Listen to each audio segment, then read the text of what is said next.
દ્વારિકાનો નાથ મારો રાજા રણ છોડ છે, એણે મને માયા લગાડી રે.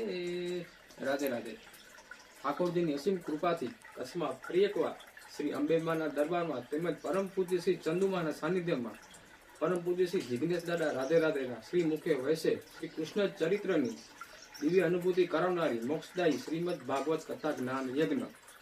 કથા વક્તા પરમ પૂજ્ય શ્રી જિગ્નેશ દાદા રાધે રાધે. કથા તારીખ 11/3/2026 થી 17/3/2026. સમય છે સવારે 9 થી 1. કથા સ્થળ શ્રી અંબા ચંદ્ર મોલેશ્વરી વિહાર, ગઢશીસા, તાલુકો માંડવી, કચ્છ, ગુજરાત. તો આવો સૌ સાથે મળી શ્રી કૃષ્ણના ગુણગાન ગાઈએ. શ્રી કૃષ્ણ સદા સહાયતે. રાધે રાધે. દ્વારિકાનો નાથ મારો રાજા રણ છોડ છે, તેણે મને માયા લગાડી રે.